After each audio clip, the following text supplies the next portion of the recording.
Welcome back, everybody, to a very extra special, like Christmas Day episode of the DCL Duo Podcast Live. So for those of you listening at home, you can head over to YouTube when you get to this point in the audio if you'd like, and come see us live.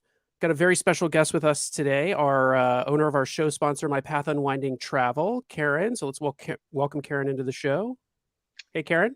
Hello, everybody. Thanks for having me on. Yeah. Good morning for us. Good afternoon for you. It's Itinerary Release Day. Yay. Woohoo! I feel like we've been on pins and needles for weeks. We all have been waiting, and this is the day where I don't need caffeine. I have such an adrenaline rush. Yeah, to be fair, I still have my caffeine. It is in, of course, a Disney Starbucks cup. But I am ready for this discussion today. I have been furiously searching over the last 20 minutes for holes in the Disney Cruise Line schedule. As everyone knows, I love to find where there is a missing cruise and speculate about what might fit into one of those holes. Well, hold on. Let's not give up the dessert before the main course here. I know, of course. We've got so much to talk about. I thought we should actually sort of, we got to eat our vegetables. So let's start with kind of the mundane here a little bit. And Alaska's back. Yay. I know that. You know what's so funny about that is Alaska's one of the things so many people look forward to, right? Everybody loves sailing to Alaska, really on any cruise line, but especially on Disney Cruise Line. But the Alaska itineraries, there's no big surprises there, I think. I mean, I guess what we can all say is, they're doing a variety of itineraries with Inside Passage, with different days.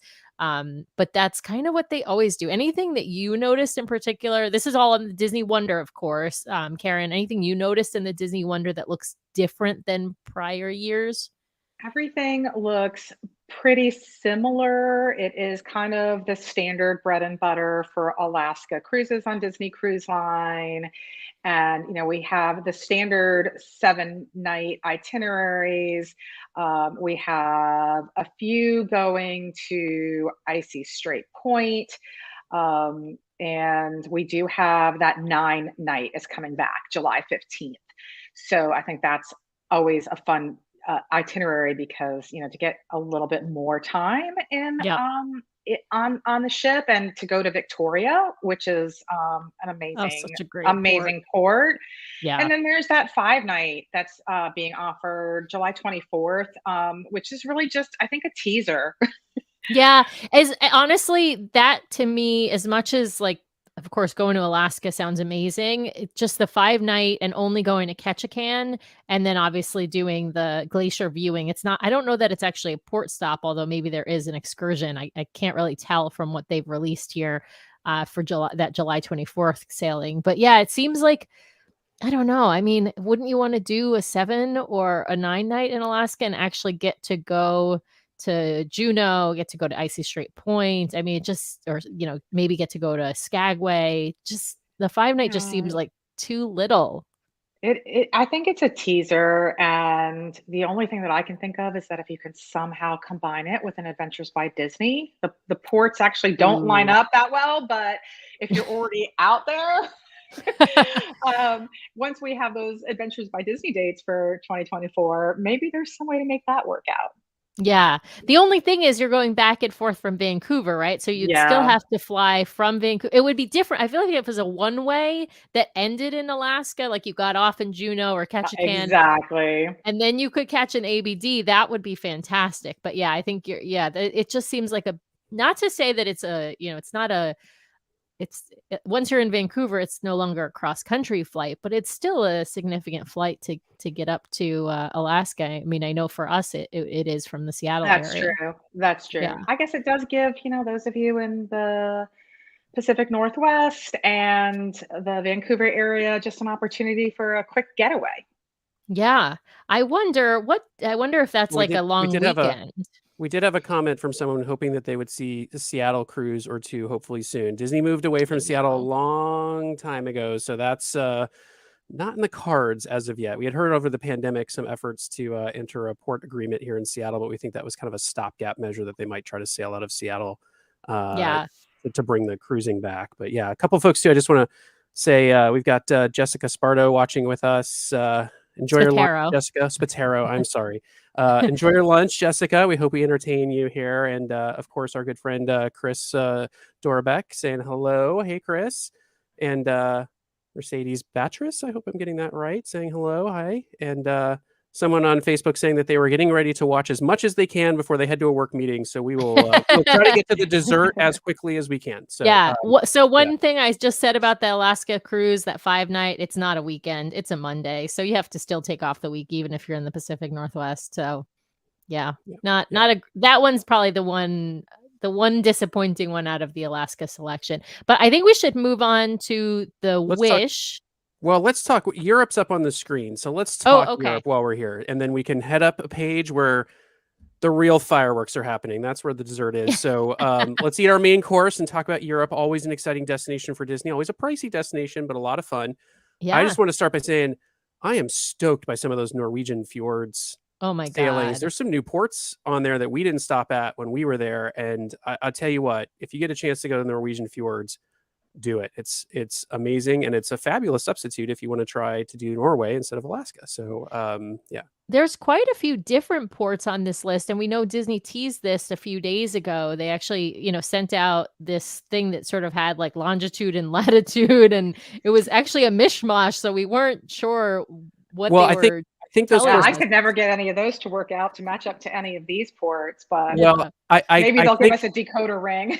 I think I know which ports they are. And for those of you out there who don't know what we're talking about, the UK, for some reason, Disney's UK Facebook page posted this like cryptic puzzle-like message for folks to try and solve. It was longitudes and latitudes. They're all mismatched. But off of the list, the ones that I am fairly confident were on there, kind of jumbled up because I got close to them. Definitely, I'm looking for the France departures here, but it was definitely right in the middle of the page. It's one on these 4-night cruises. So I think La Coruna, in Spain was on there. La Rochelle, France was definitely one of the ones I was able to land on, and Zeebrugge, Belgium was definitely one of the ones I was able to kind of cobble together through the longitudes and latitudes.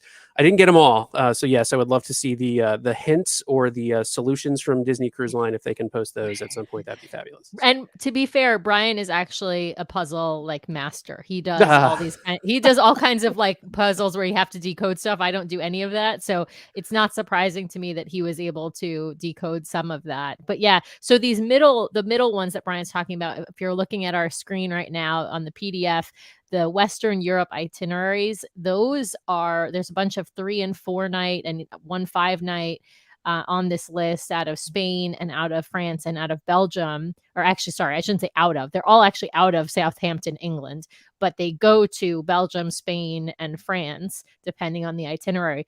These are all new as far as I can tell. I mean, all of these ports are ports I can't ever remember seeing on the list previously. What do you think, Karen? I love these itineraries. I think they're going to be really popular for maybe some of our European friends as well. Mm-hmm. Kind of extending back when they were doing those Disney cruises. What were they called? Staycations. Staycation cruises. Exactly. Those Disney magic kind of staycations. And, must have shown that they could, get some demand here. And these are definitely unique ports, and you could do some fun back-to-backs on them and have some sea days and visit some interesting new places. I love the ports in Spain, and then taking it over to the 7-night Western Europe that also goes from Barcelona to Southampton, that visits some of those ports in Spain and Portugal. I think that's really, really exciting.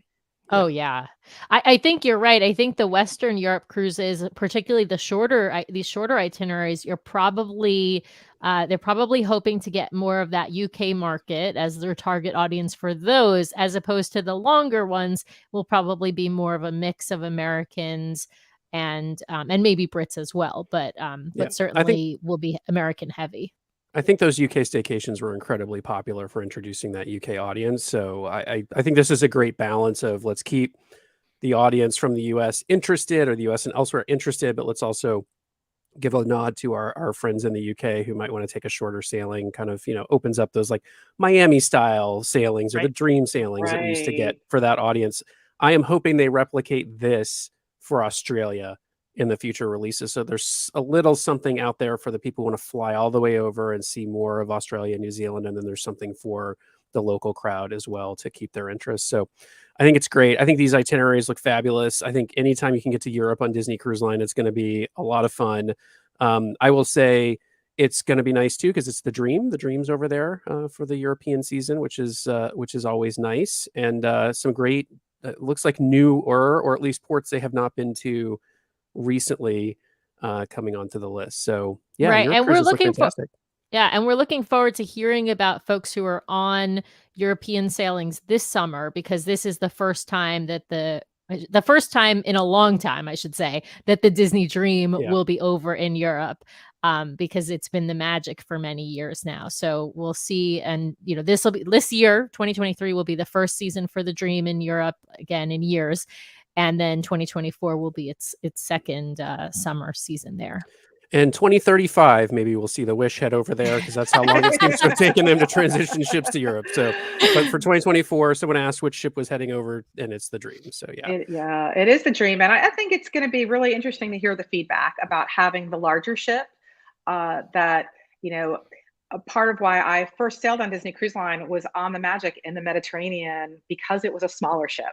Yeah. So it'll be interesting. I mean, definitely the Dream has more amenities, and I think is more family friendly in some ways for people that are trying to kind of get the best of both worlds for taking kids over to Europe.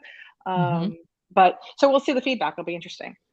Yeah, it's funny because Europe the ports tend to be the destination, not the ship. And so pushing the Dream over there starts to make, it's a new ship over there. So it'll be kind of a destination for folks. A couple comments here coming in. So Sarah, who we sailed with before, is saying the middle package on the Wish is fast enough to stream the show. Such a big improvement. That's right. That's wild. She is on the Wish right now, and I love hearing watching that. the DCL duo. How meta. Hi, Sarah. We love it. We love everything about Great information. Good work. Yeah. We also have some comments about airfare to Europe being expensive this summer. Airfare is expensive right now. Period. I was looking at some flights between Seattle and New York yesterday and just shocked at the prices. So in general, I think airfare is expensive, and airfare to Europe is always more expensive than domestic airfare. So for sure, that's going to probably make some of these itineraries not accessible, but that's why there's lots to talk about sailing out of the United States as well. Yes. So let me, I got to transition my page here. So I'm going to put us all back together for a second, and we can get started with that discussion. Yeah. Karen, any plans for you to sail over to Europe, you think, in 2024? I am intrigued for sure. The fjords with Iceland is such a pull. That is such a pull. I think we would all love that. Yes. And the other itinerary that I thought was actually really, really cool that my family might love is, is the 7-night British Isles. Yes. That goes to Scotland and Ireland and some other ports in England. So that looks really, really cool. We were looking at British Isles as an Adventures by Disney, but I love also the idea of cruising around in that way. So that might be on our list. We'll have to see. Yeah, we've been highly considering doing the Med. We would love to go back to Norway, but we obviously just did Norway in September. So we feel like we probably should do something different, although the one with Iceland, of course, is a huge draw. But I we're going to be checking out those Med itineraries and kind of figuring out what we're going to do. But there's a lot to do in summer 2024, including the DCL Duo podcast cruise, which we'll talk about a little bit later after we get through discussion of these itineraries. Yeah, that's the aperitif this evening. Yes. Folks have called me out for loving my menu, so I'm trying to use the food language here. Let's have some dessert now, Sam, because oh man, lots of stuff going on in the Caribbean and the Bahamas. Yeah. So let's just start with the Wish, though, because the Wish is I haven't seen anything strange on the Wish. Let me just put it that way, right? When I say there's lots anything of strange things on the Wish, according to everyone who sails on her, but I understand what you're saying. As far as itineraries go, I haven't been able to go through because there's just so many cruises on the Wish. So I haven't been able to look through to see if there's any holes in the schedule. That's actually the one ship I haven't been able to do that for. Well, the big news, right? I mean, look, let's just take it off the table here. The Wish, as far as I can tell, is not stopping at Lighthouse Point. So if your desire is to go to Lighthouse Point, you can't do it on the Wish. So it's either go on the Wish or go to Lighthouse Point. Just putting it out there. That's a big kind of that's an interesting decision on Disney's part, I think. But yeah. Well, I think a very intentional decision. There's going to be a lot of excitement about Lighthouse Point. There's still a lot of excitement about the Wish, and they want to spread the love. So exactly. I think it's a smart business decision, just as Karen said, basically. I mean, you've got people who are going to want to sail on the Wish because they want to see that ship. They want to be on the newest ship in the fleet. Obviously, we know from this itinerary release, the Treasure is not going to be out for summer 2024. So the earliest we can hope for with the Treasure is fall of 2024 or perhaps winter of 2024. Who knows at this point? But yeah, so we're looking at just 3 and 4 night Bahamian itineraries on the Wish, meaning they're just doing Nassau and Castaway Cay. They are not going to Lighthouse Point, as Brian pointed out. So that really brings us to, as Brian said, right, the entree. Is that what we're calling this? I think we're at the palate cleanser. Maybe, I'm not sure, but yeah, I mean, like, yeah, the big news here is Lighthouse Point, right? And if you want to get to Lighthouse Point, you're either taking a lengthy cruise on the Fantasy out of Port Canaveral, or much shorter sailings on the Magic out of Fort Lauderdale, which is going to be the new home for Disney Cruise Line. They're the Port Everglades. They're moving out of Miami. No Miami cruises on this itinerary release. Not surprising, because we know that they had a port agreement entered with Fort Lauderdale like a year or more ago now. So it is time, and they are transitioning over to Fort Lauderdale. We'll be interested to hear how that transition goes. I think we should talk about the Fantasy first, because the Fantasy's got, the Fantasy's mostly got her 7-night Western, Eastern Caribbean itineraries, right? Except for a really lovely 10-night Southern Caribbean sailing that does stop at both Lighthouse Point and Castaway Cay. So and let's not forget, really, the piece de resistance I don't know, it's a toss-up. What's the piece de resistance? The 10-night Southern Caribbean in late July that goes to Castaway Cay and Lighthouse Point, or the Lighthouse Point inaugural 7-night cruise that's going to hit Lighthouse Point twice and go to Castaway Cay once. First ever Lighthouse Point double dip. First ever, and it's the first ever Lighthouse Point cruise, right? I mean, it's the first of all the itineraries that are going to go to Lighthouse Point. Yes. Am I wrong about that? No, it's crazy. That is really exciting, and it's going to be one of those things where not everything might be fully operational for that visit, but it's there's a lot of people that want to be on board first, for sure. Well, and we should say that I think there are likely to be, and Sam will talk in a minute about some holes we may have spotted in the itinerary list, which would speak to maybe some potential, I don't know if it's media cruises or other things. Like normally Disney will do something, like they do something like this. They'll have a sailing go with some folks from the media or something like that. So I will say that will be the first, much like the maiden voyage was not the first passenger voyage of the Wish. I'm guessing they will have some media and other folks stopping at Lighthouse Point in advance on a shorter sailing. And totally agree, Karen. We will get to our podcast cruise in a minute, but we're not doing the first sailing, beyond a maiden voyage. I don't know that I want to do a first of anything at Disney. It feels like something's always not quite ready. So yes. Yeah. All right. Well, what's next here, Sam? The other fantasy itineraries seem fairly, I won't say standard. They change around, but no new ports on the Fantasy except for that 10-night. I don't recall seeing beyond Lighthouse Point. I don't recall seeing Castria St. Lucia before. They have, but it's only on St. Okay. Lucia, and I think Dominica has been on there too. It's just that 10-night itinerary is sometimes an 11-night itinerary. It's sometimes a 9-night itinerary. That Southern Caribbean itinerary seems to change every year, right? It's not Yeah. exactly the same every year because, as I said, sometimes it's a different amount of days, sometimes it's different ports. They kind of switch up. I mean, sometimes it goes to San Juan. So that's one thing I will say I'm not seeing, unless I missed it. San Juan's the 5-night Eastern Caribbean. The Magic is sailing from San Juan. Ah, that's what it is. Okay, I was looking for it on the Fantasy, and it's not on the Fantasy. It's on the Magic. That must be why I missed it. Yeah, but it's sailing point to point. It's going from San Juan to Fort Lauderdale to start the Fort Lauderdale sailings for the season. Exactly. I don't see any other San Juan stops on these itineraries at the moment. So, so yeah. But let's talk about these Bahamian cruises, I suppose. I mean, look, nothing generally inspiring about a Bahamian cruise, except they all now include a stop at Lighthouse Point. And so, and actually we've got a double dip on here for the Fantasy to even just Castaway Cay, which was really sort of super popular. And one on the Fantasy that's the inaugural sailing that stops twice. But and there is a double dip that goes to Castaway and Lighthouse Point on a 5-night, several dates of those on the Disney Magic. Yeah. Right. So if you're down to see Disney's private islands, you've got some good options out there to experience both of them at once, do a little compare and contrast in real time. But yeah, if you want to get to Lighthouse Point, you're going to need to primarily be on a longer cruise on the Fantasy or a short sailing on the Magic.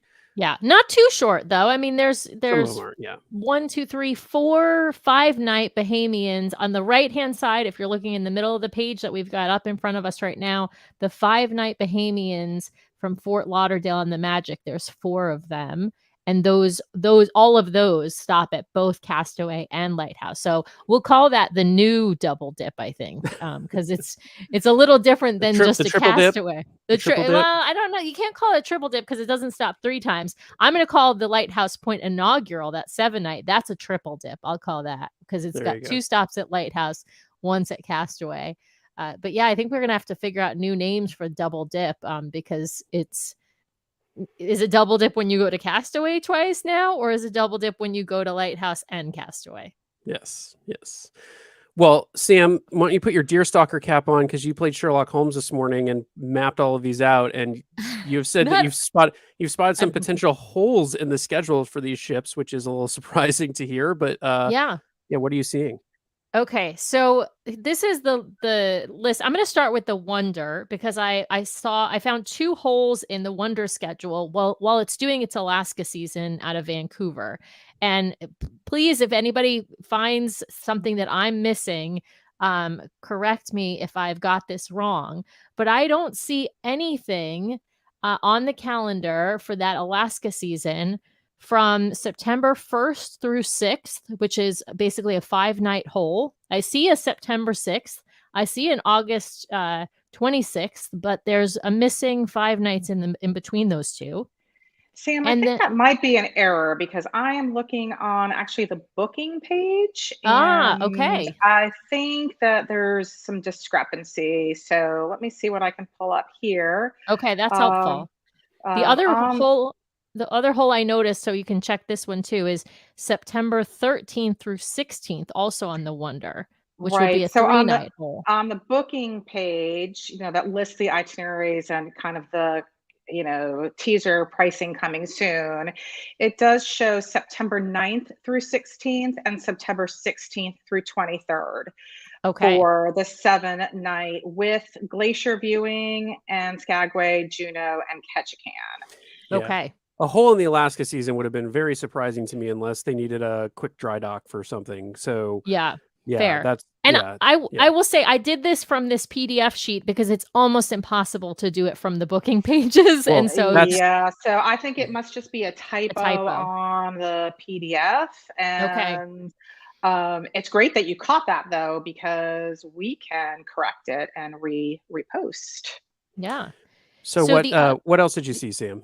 The other ones I saw on the Dream, it looked like it was missing. And again, maybe we can look at the booking page to verify, but it was missing a 7-night from May 18th to 25th. I didn't see anything.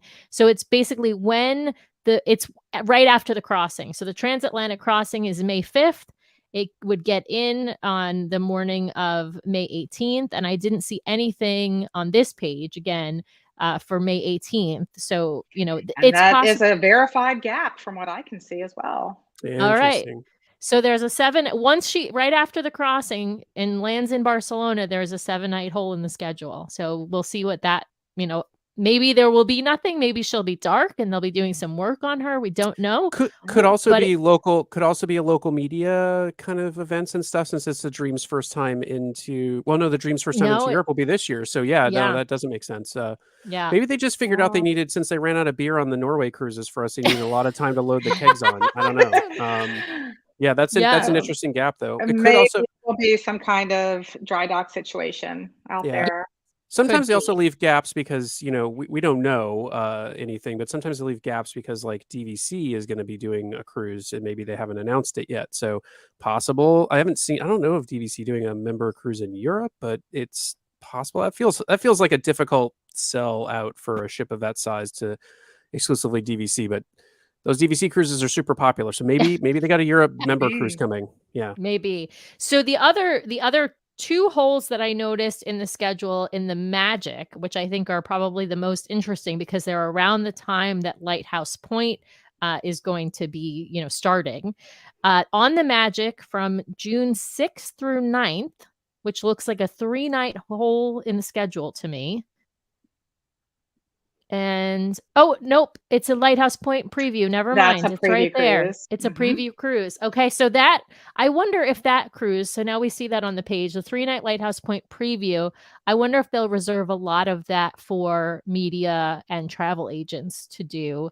It may be, because that was another one where they kind of have a warning that not everything might be fully functional yet. That's a smart way to do it then. Yeah, because a couple days later, obviously, is when that Disney Fantasy inaugural Lighthouse Point leaves. And so presumably that means the Magic will actually stop at Lighthouse Point before the Fantasy, maybe a day or 2. That makes sense. But the other gap I saw, and I don't think it's on this sheet at all, and I haven't verified on the booking page, so maybe Karen can help me there, is the Magic from June 14th through 19th. There is a 5-night hole in the schedule, and it's interesting because the 19th, as we have now announced on our Facebook page, is the first ever inaugural DCL Duo podcast cruise. So okay, I gotta post Chris's comment because he said DCL podcast cruise. Yeah, Chris, if you're still with us, it's happening. It is happening. It's happening. Can't wait. Yes. So it's a 3-night June night. Our podcast cruise is a 3-night June 19th through 22nd on the Disney Magic out of Fort Lauderdale, and it will stop at Lighthouse Point. But the cruise right before that, there's a gap in the schedule right before that, a 5-night gap. And so we don't know what that is. As Brian said, if there's a gap in the schedule on the Dream, a gap in the schedule on the Magic, we could be seeing DVC stuff that hasn't been, decided or announced yet. We could be seeing media type cruises. We don't really know what could be a fresh coat of paint. We never know, right? Right. All we know is there's a hole for that ship and a hole in my heart for that ship, and so I only hope it will be filled and Disney will let us know what's going on. So good catches on those gaps, and hopefully we'll learn or hear more. I should pause and say, Karen, is that gap showing up on the website? It sure is. That gap is valid. We don't see anything listed for that date, and we've got the DCL Duo podcast cruise for the 19th. And I'm thinking that maybe in 2025 or 2026, the gap will be a DCL charter, DCL Duo charter. Ooh, DCL Duo charter. We're taking over a whole ship, guys. Oh, gosh. Ship together. Listen, if DCL Duo takeover. Maybe they'll let me honk the horn on that one. Maybe. If we could fill up a whole ship, I would love that. How cool would that be? If you can dream it, right? Right. If you can dream it, you can do it. That's right. Oh my God. I love that. I love that, Karen. I love the way you're thinking. We got to think big, right? We got to think big. Well, let's give folks out there watching and eventually, hopefully listening here. I mean, a couple of folks have commented, when are we going to sail together and when this podcast cruise thing? So let's just give folks some details there, or sort of officially announcing the DCL Duo podcast cruise, June 19th, on the Disney Magic, out of Port Everglades or Fort Lauderdale to Lighthouse Point and Nassau. And we will have lots of stuff, lots of fun on board. And if you are interested in this cruise, Karen, how can folks express that interest over to you, because you are handling our big group booking? So there is a form in the DCL Duo group right now that you can put down your information. We are fast and furious finalizing details now that this is all announced. And we will also, you can always reach out to us on mypathunwinding.com/DCL Duo. You can also just email me, Karen at mypathunwinding.com, and let me know that you're interested in sailing with the DCL Duo or that the DCL Duo sent you. So again, mypathunwinding.com/DCL Duo. Check it out, our link in the group, or just send me an email. Yeah.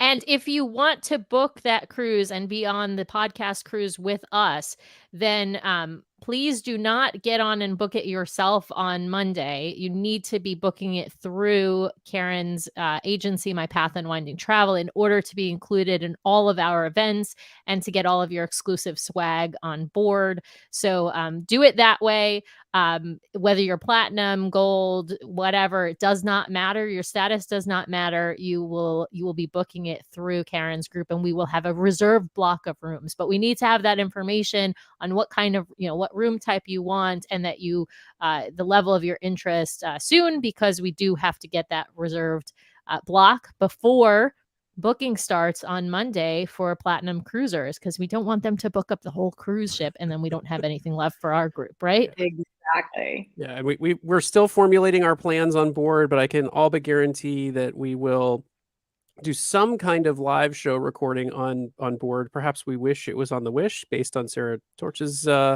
comment that the Wi-Fi would be fast enough for actually stream it out to our listeners.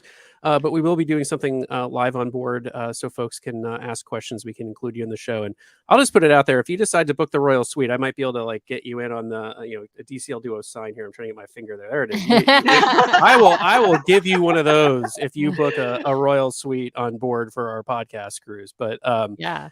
So we're looking forward to it. It's our first one ever. We hope it goes really well. And if it does, I don't know that we'll do it every year, because we kind of want to go experience some things ourselves. But we will definitely do it again. So hope you'll join us and reach out to Karen or use the link that she mentioned. And I'll also include a link in the show notes for the podcast for the audio here, if you're interested. Perfect. So, all right. Well, anything that one question I always like to ask at the end here, Karen, is from your perspective, how's the pricing looking? The opening day pricing is compared to kind of prior releases and years. Have you looked at that at all? Does it look exceedingly higher? I have checked out a little bit of the Disney Magic cruises going to Lighthouse Point, and actually don't see that it's a huge jump in price. It was a very, very modest, like maybe about $100 or so for two people. So I thought it was a modest jump. I haven't had a chance to look at the pricing for Europe, but I don't expect there'll be a huge jump. But we'll take some time and get some feedback on that. Yeah. One thing I think that's really smart of Disney to do is to be sending the magic that's going to be ported out of Port Everglades to Lighthouse Point to generate a lot of excitement about those sailings, because we know that Miami has sort of always been the stepchild of the Disney cruise family, in that's where discounts and that's where Marvel Day at Sea and other sort of promotions have been offered to generate buzz and to generate bookings out of that port. And now that they're switching over to Port Everglades, they are going to need to do a little bit of promoting that port. And this is a great way to do it. So I think it's super smart. And I want to add that there are some, great things to do in the Fort Lauderdale area. I think so many Disney cruisers are used to kind of combining a stay at Disney World and then getting on the cruise, maybe doing Universal or SeaWorld, and they might find it hard to think, okay, what will I do if I'm going to do a 3 or 4 night down in Fort Lauderdale? there are some great places to stay at all different price Mhm. points, fantastic restaurants, and plenty to do, and great beaches. So, Yes. you know, don't rule it out. And, My Path Unwinding, we will help you plan out the whole trip. So, Yeah. And you might be There's pleasantly lots of surprised at not paying $850 a night at a Disney resort when you're staying. exactly. for sure. There's also quite a lot of good golf in that area. So anyone who's a big golfer, there's Palm Well- Beach County has tons of golf courses. It's that sort Well, of Everglades- culture there. The Everglades are a national park if you're an outdoorsy Yep. person. So I've Right? been You there. can go yeah. do airboat tour and Yeah. see Just- some Just don't alligators. Some don't go gators, swimming. yeah. Don't go swimming. Not there. Not there. Not there. All right. Well, I think we will wrap it up there. I hope this has been fun and informative. We're certainly excited for these itineraries, especially the ones going to Lighthouse Point. And as we said in the show, if you are interested in our podcast cruise on June 19th, reach out to Karen. I will put links in the show notes for how to do that. And we are super excited to start planning this. Hope many of you will join us. We've had a lot of interest, so we hope to see even more interest. Let's take over the whole ship. Let's do it. And we'll run up the DCL Duo flag. I'll get one made. So there you go. But yes, thanks everyone for watching. We really, really appreciate it. And we will see you next time. See you soon. Bye-bye.